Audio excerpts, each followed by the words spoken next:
The president can't admit it, but she's been cleaning up all the fourth transformation's mistakes. No one has caused more damage to López Obrador's reputation than the president herself. Journalist Carlos Loret de Mola stated in an interview that President Claudia Sheinbaum, paradoxically, has become the greatest threat to Andrés Manuel López Obrador's legacy. To support this idea, he suggests that there are two Claudias operating at the same time. On one hand, there is the figure at the morning press conference, a president who continues to publicly back her predecessor, with constant praise and a stance of political loyalty aimed at avoiding fractures within Morena. On the other hand, outside of that space, in the day-to-day running of government, Loret identifies a second version. In this facet, he argues that Sheinbaum has been forced to make more pragmatic decisions, which means correcting, adjusting, or even leaving behind inherited projects to maintain the viability of her administration. There are two Claudias, one at the morning press conference and one the rest of the day. At the conference, she praises López Obrador as if he were the Virgin of Guadalupe.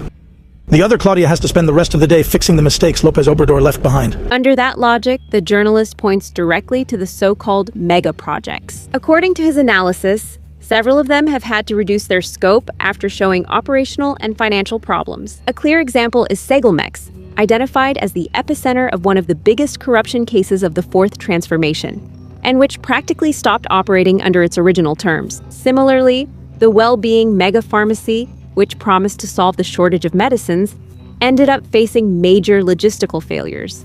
So in practice, it has been replaced by a new well-being pharmacy model. In terms of connectivity, there have also been significant setbacks. Mexicana de Aviación, which aimed to establish itself as a strong state airline, today operates with only half of the projected fleet. The Maya train, despite its high cost, is operating on a limited basis, with few daily runs on some sections and stations with low passenger traffic. Added to this is the Interoceanic Corridor, conceived as a large-scale logistics alternative, but which continues to face delays due to technical problems and insufficient investment. On the other hand, the commentator points out that one of the most significant changes is in the security strategy.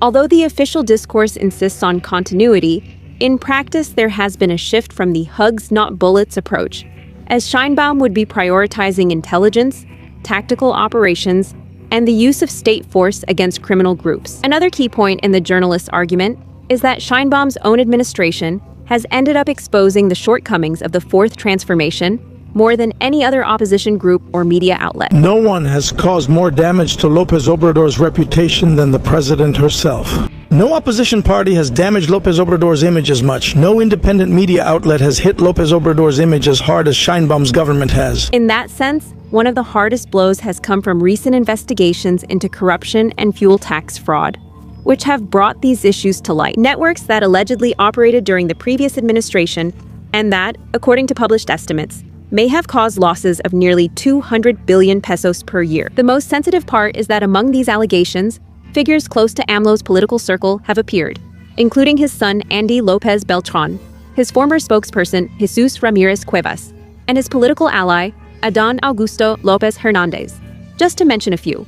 Finally, Loret de Mola concludes that although Sheinbaum will not publicly break with AMLO due to the high political costs this would imply, in reality she is already distancing herself. And that's precisely where the paradox arises. In trying to sustain her own government, she ends up dismantling part of the political legacy of the one who brought her to power. What do you think? Do you think Sheinbaum is really a threat to AMLO's legacy?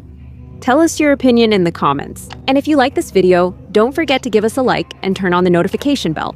Turn on the notification bell.